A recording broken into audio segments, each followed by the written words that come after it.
Part 1 video అయితే ఇంకా ఎవరైనా చూడకుండా ఉంటే వెళ్ళి చూడండి. హలో అండి, welcome to my channel. So ఈ వీడియోలో అయితే నా కిడ్నీ ట్రాన్స్ప్లాంట్ ఎలా జరిగింది, హాస్పిటల్లో ఎన్ని రోజులు ఉన్నాను, హాస్పిటల్లో ఫుడ్ ఎలా ఇచ్చారు అనేది ఈ వీడియోలో క్లియర్గా చెప్తాను. సో ఫుల్ వీడియో చూడండి. ఎవరైనా మన ఛానల్ కొత్తగా చూస్తున్నట్టయితే వెంటనే సబ్స్క్రైబ్ చేసుకోండి. మీకు కిడ్నీ ఫెయిల్యూర్ గురించి అయినా కిడ్నీ ట్రాన్స్ప్లాంట్ గురించి అయినా ఏమైనా డౌట్స్ ఉంటే, ఏమైనా నన్ను అడగాలనుకుంటే కామెంట్ చేయండి, నేను కామెంట్కి రిప్లై ఇస్తాను. అలానే ఈ వీడియోని హైప్ చేయండి. మన వీడియోలోకి అయితే వెళ్ళిపోదాము.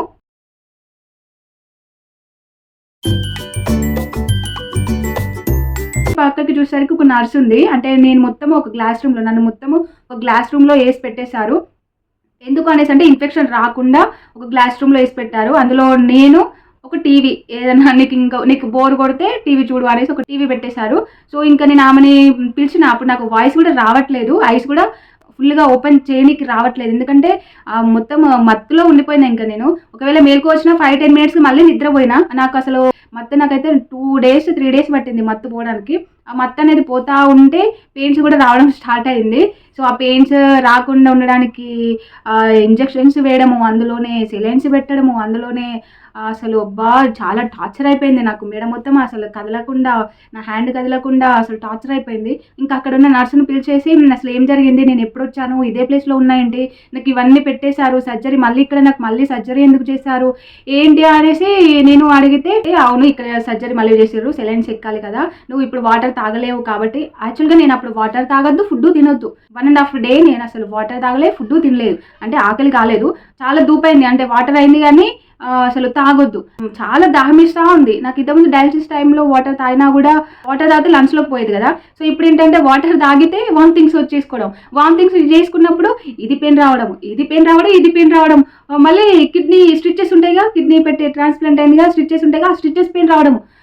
ఏంటి టార్చర్, ఏంటి నరకం అనేసి ఓ దిక్కు ఏడవడము, ఓ దిక్కు వామిటింగ్స్ చేసుకోవడము. అసలు ఎలా అంటే అసలు ఘోరంగా అయిపోయింది నా సిచ్యువేషన్.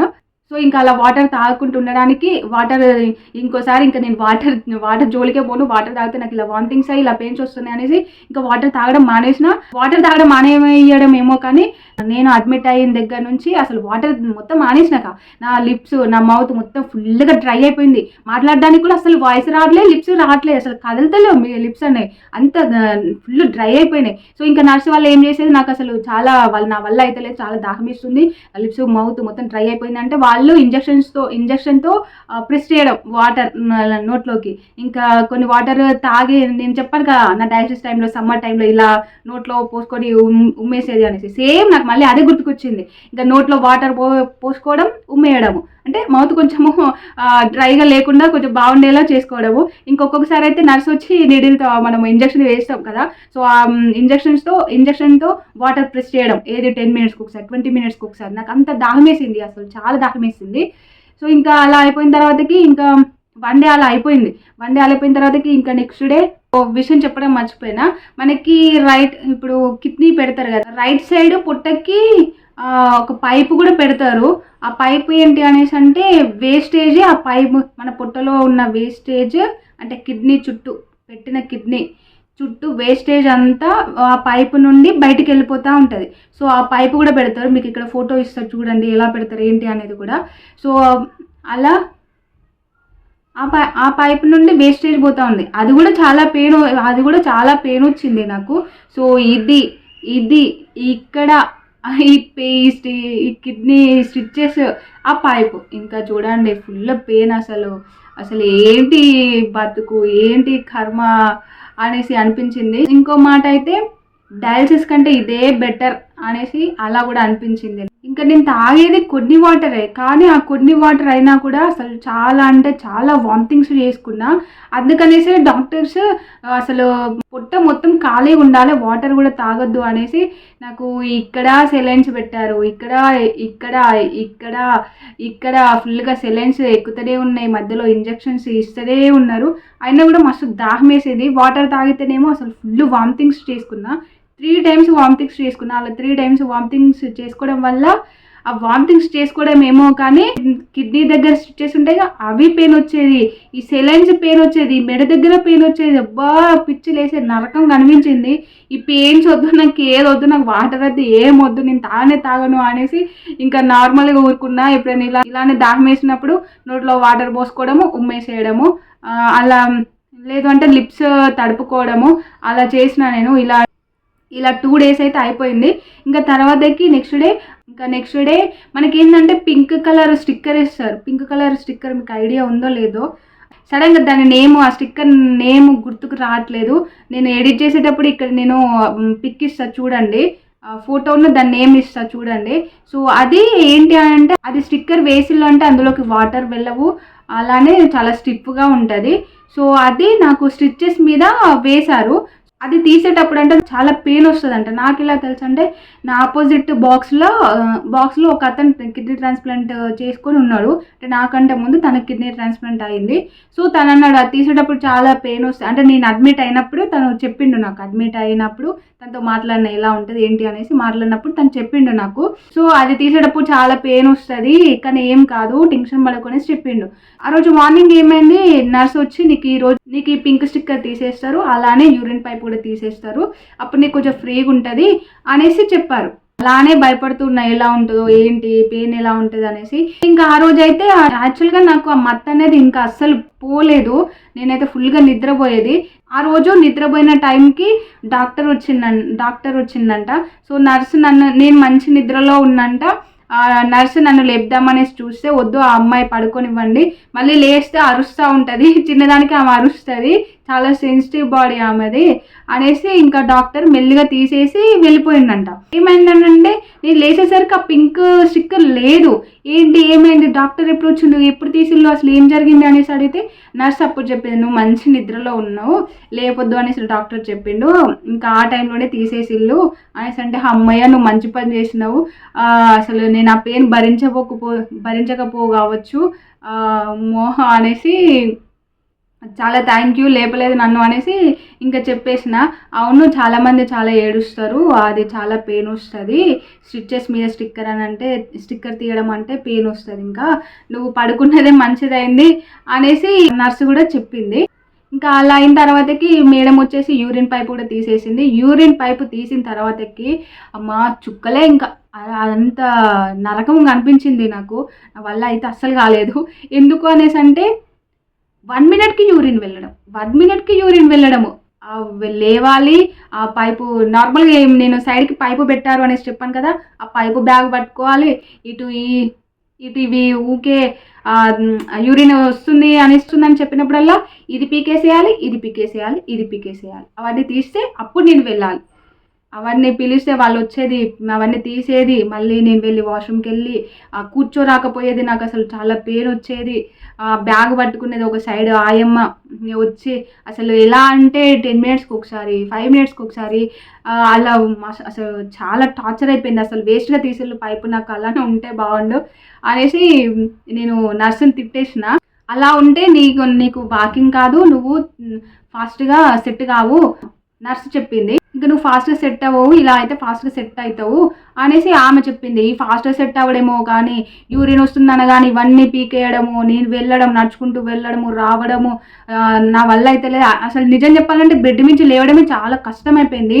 అన్ని పెయిన్స్, చాలా పెయిన్స్. అసలు ఈ లేవడమేమో, వచ్చి కూర్చోవడమేమో, మళ్ళీ పడుకోవడమేమో, అసలు నా వల్ల కాలేదు. ఇంకా సర్లే అనేసి ఒక 2 days అలా మెల్లిగా యూరిన్ వెళ్ళడం రావడం అయితే 1 day అయితే చాలా రిస్క్ అయిపోయింది నాకు. ఇంకా ఇది నా వల్ల ఇవన్నీ తీసేయండి అనేసి చెప్పాను నేను. సో ఇంకా అన్నీ అయితే ఇది తీసేసిల్లు.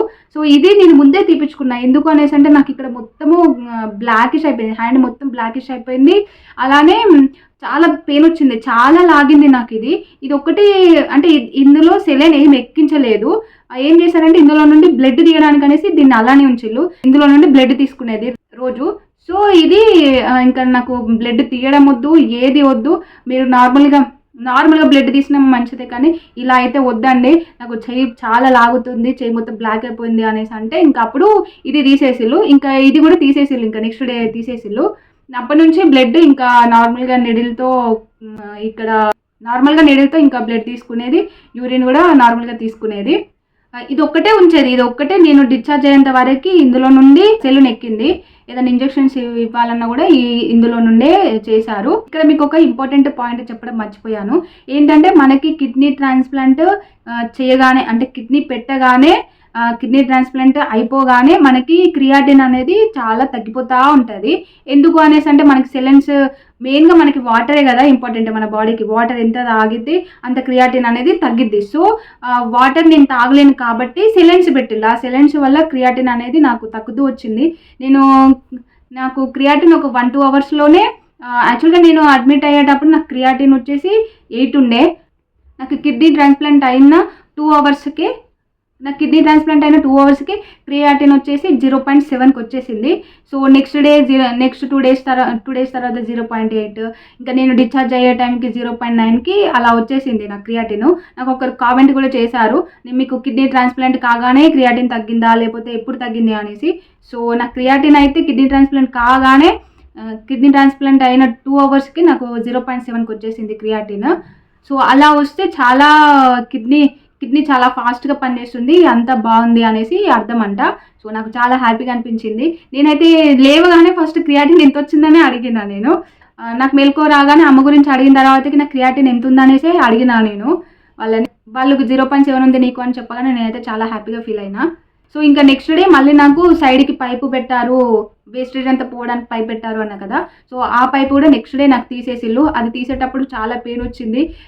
ఇంత లావుంది, అది చాలా లావుంది. ఆ పైపు అక్కడ హోల్ చేసి అందులోకి పెట్టేశారు. లోపల నేను నార్మల్గా కొంచెమే ఉండొచ్చు అనేసి అనుకున్నా, కానీ ఆ పైపు నాకు లోపల ఇంత లోపల ఉంది. సో దాన్ని అయితే ఇలా ఇలా ఇలా లాగేసి మరీ తీశారు. నాకు ఎలా అంటే ఘోరంగా అనిపించింది అప్పుడు. బాడీ నుండి ఒక హోల్ నుండి పైపు లాగడము అనేసి అంటే ఒకసారి మీరే ఊహించుకోండి ఎలా ఉంటుందో. సో ఇంకా ఆ పైపు తీసినాక ఇంకా నాకు కొంచెం, ఆ పైపు తీసిన తర్వాతకి అక్కడే ఆ హోల్ నుండి నార్మల్గా కొంత లిక్విడ్ అంటే వేస్టేజ్ అనేది ఇంకా వస్తూ ఉంటుంది. సో అలా రాకుండా వాళ్ళు ఆ కాటన్ వేసి పెట్టేశారు. ఆ కాటన్ 1 మినిట్కే ఫిల్అప్ అయిపోయేది. డ్రెస్ మొత్తం పాడైపోయేది. ఇంకా వాళ్ళు అలానే క్లీన్ చేస్తూ ఉన్నారు. 2 డేస్ తర్వాతకి అది కూడా సెట్ అయిపోయింది. సో నేను టోటల్ హాస్పిటల్లో 9 డేస్ ఉన్నాను నేను. ఇంకా లాస్ట్ నా కిడ్నీ ట్రాన్స్ప్లాంట్ అయిపోయిన 4th డే నుండి నాకు కొంచెం ఫుడ్ ఇవ్వడం స్టార్ట్ చేసిల్లు, అంటే సాఫ్ట్ ఫుడ్ ఇవ్వడం స్టార్ట్ చేసిల్లు. అలానే వాటర్ తాగాలి అనేసి బాటిల్స్ పెట్టేశారు నాకు. అప్పుడు ఇంకా వాటర్ నువ్వు ఎన్ని ml వాటర్ తాగుతున్నావు, యూరిన్ ఎన్ని ml యూరిన్ వెళ్తున్నావు అనేసి ఆ వాటర్ మెజర్మెంట్ తీసుకోవాలి, యూరిన్ మెజర్మెంట్ తీసుకోవాలి. దాన్ని బట్టి ఇంకా డాక్టర్స్ దాన్ని చూసి ఓకే కిడ్నీ ఎలా పనిచేస్తుంది, ఏంటి హెల్తీగా ఉందా లేదా అనేసి చూస్తారంట. సో వాటర్ తాగేటప్పుడు ఎన్ని ml తాగినా అని ఒక బుక్ మీద రాయడం. యూరిన్ వెళ్ళినప్పుడు ఇంకా ఆయమ్మ యూరిన్ మెజర్ చేసేసి యూరిన్ ఎంత వెళ్ళింది అనేసి అది రాయడం. ఇంకా అవన్నీ డాక్టర్స్ చూసుకొని అలా మెడిసిన్స్ ఇవ్వడము, అలా ట్రీట్మెంట్ చేశారు. నాకు కిడ్నీ ట్రాన్స్ప్లాంట్ అయిన 4th డే రోజు నాకు ఫోన్ ఇచ్చారు. సో ఆ మధ్యలో నాకు ఫోన్ ఇవ్వకముందు ఆ మధ్యలో అయితే డాక్టరే నాకు మా వాళ్ళకి ఫోన్ చేసి మాట్లాడించేది. సో అప్పుడు మా అమ్మతో మాట్లాడలే, కానీ మా వారితో మా నాన్నతో అయితే మాట్లాడినా, ఎలా ఉన్నావు ఏంటి అనేసి వాళ్ళు అడగడము, నేను మాట్లాడడం అలా చేశాను. ఇంకా 4th డే రోజు నాకు ఫోన్ వచ్చిన తర్వాతకి ఇంకా మా వాళ్ళకి వీడియో కాల్ చేసి మాట్లాడుతూ ఉండేది. ఫ్రీ టైం నార్మల్ టైంలో టీవీ చూస్తూ ఉండేది. సో ఇంకా అలా అయితే గడిచిపోయింది. ఇంకా నాకు ఫుడ్ అయితే మార్నింగ్ ఇడ్లీ, దోశ, మనకి నాకు ఏది తినాలనిపిస్తో అది అడిగితే వాళ్ళు తెచ్చిచ్చేవాళ్ళు. సో ఆఫ్టర్నూన్ ఒకటి బాయిల్డ్ ఎగ్, కొంచెం రైస్, చపాతి, పప్పు, అలా ఏదో ఒకటి, అంటే నీకేం కర్రీ కావాలి, నువ్వు ఏం తింటావు అనేసి నన్ను అడిగితే నాకు ఇది కావాలి అనేసి నేను చెప్తే వాళ్ళు అదే పంపించేవాళ్ళు. సో ఈవినింగ్ అయితే స్నాక్ లాగా శనగలు, నార్మల్గా పప్పులు తింటే చీమ్ వస్తుంది అది అనేసి అంటారు, కానీ అలా ఏం ఉండదండి. ఒకప్పుడు మెడిసిన్స్ లేక అలా ఉండేది, కానీ ఇప్పుడు మెడిసిన్స్ ఉన్నాయి కాబట్టి ఇంకా ఫుడ్ అన్నీ తినేది. మ్యాక్సిమం నేను ఫుడ్ డైట్లో చెప్పాను కదండి, ఫుడ్ డైట్ వీడియో చూడకపోతే చూడండి. కిడ్నీ ట్రాన్స్ప్లాంట్ తర్వాత ఫుడ్ ఎలా మెయింటైన్ చేశాను, ఇన్ఫెక్షన్స్ రాకుండా ఎలా మెయింటైన్ చేశాను, సో అన్నీ స్టెప్ బై స్టెప్ నేను ఆ వీడియోలో క్లియర్గా చెప్పాను. సో ఆ వీడియో చూడకపోతే వెళ్ళి చూడండి. సో ఫుడ్ డైట్ నేను హాస్పిటల్లో ఎలా డైట్ మెయింటైన్ చేశానో ఇంటికి వచ్చినా కూడా డైట్ అలానే మెయింటైన్ చేశాను నేను. శనగలు, బొబ్బర్లు, అటుకులు, సంథింగ్ పోహ, అలా ఈవినింగ్ టైంలో అలా స్నాక్స్ ఏదో ఒకటి ఇచ్చేది, సూప్స్ అలా ఇచ్చేది. ఇంకా నైట్ మళ్ళీ డిన్నర్కి చపాతీయా లేకపోతే నాకు ఏం తినాలనిపిస్తుందో అదే చెప్తే వాళ్ళు ఇచ్చేవాళ్ళు ఇంకా. సో అలా తినేది. అంటే నాకు ఫస్ట్ 2 డేస్ అస్సలు తినబుద్ధి కాలే ఫుడ్డు. అస్సలే తినాలనిపించలే. ఇంకా నేను డిశ్చార్జ్ అయితా 2 డేస్‌లో డిశ్చార్జ్ అయితా అనే టైంకి ఫుల్‌గా ఆకలి వేసింది. నేను అప్పటి వరకు కొంచెం యాక్టివ్ అయిపోయినా. సో ఇది కూడా ముందు రోజు నేను డిశ్చార్జ్ అయితా అన్న ముందు రోజు ఇది కూడా తీసేసిల్లు. సో ఆ ఫోటో ఇక్కడ ఇస్తా చూడండి. తీసిన తర్వాత ఎలా ఉందో. కొంచెము నడవడము అలా కొంచెం స్టార్ట్ అయిపోయింది. కొంచెం యాక్టివ్ అయిపోయినా నేను అప్పటికి. ఇంకా నెక్స్ట్ డే నాకు అస్సలు ఉండాలని అంటే కొంచెం నాకు యాక్టివ్నెస్ వచ్చిన తర్వాతకి హాస్పిటల్‌లో నాకు అస్సలు ఉండాలనిపించలే. ఎప్పుడింటికి పోదాం అనేసి రోజు మా వారికి కాల్ చేసి అంటే ఎప్పటికి మా వారికి కాల్ చేసి వెళ్ళిపోదాం అనేసి అనడము. డాక్టర్స్ వచ్చినప్పుడు నేను వెళ్ళిపోతా అనేసి వాళ్ళతో చెప్పడము. అలా అలా అడగడం జరిగింది. సో ఇంకా లాస్ట్‌కి అయితే డిశ్చార్జ్ అయ్యి ఇంటికైతే వచ్చేసిన. నాకు ఇంతవరకు గుర్తుండే నేను చెప్పాను. సో మీకేమైనా డౌట్స్ ఉంటే కామెంట్ చేయండి, నేను రిప్లై ఇస్తాను. కిడ్నీ ట్రాన్స్ప్లాంట్ చేసుకునే వాళ్ళకి నేను చెప్పాలనుకునేది ఏంటి అంటే మీరైతే అస్సలు టెన్షన్ పడకండి, అస్సలు భయపడకండి. అంతా కూల్గా జరుగుతుంది. మీరు ఎంత టెన్షన్ ఫ్రీగా అంటే ఎంత కూల్గా ఉంటారో మీ కిడ్నీ ట్రాన్స్ప్లాంట్ కూడా అంత కూల్గా జరిగితే అంత సక్సెస్ అయిపోద్ది. సో కిడ్నీ ట్రాన్స్ప్లాంట్ అనగానే భయపడకండి, కూల్గా ఉండండి అండ్ హ్యాపీగా ఉండండి. సో నెక్స్ట్ వీడియోలో అయితే మళ్ళీ మేము ఎన్ని డేస్కి చెకప్కి ఎప్పుడెప్పుడు వచ్చాము. మనకి కిడ్నీ పెట్టినప్పుడు ఏంటంటే ఒక స్టంట్ వేస్తారు.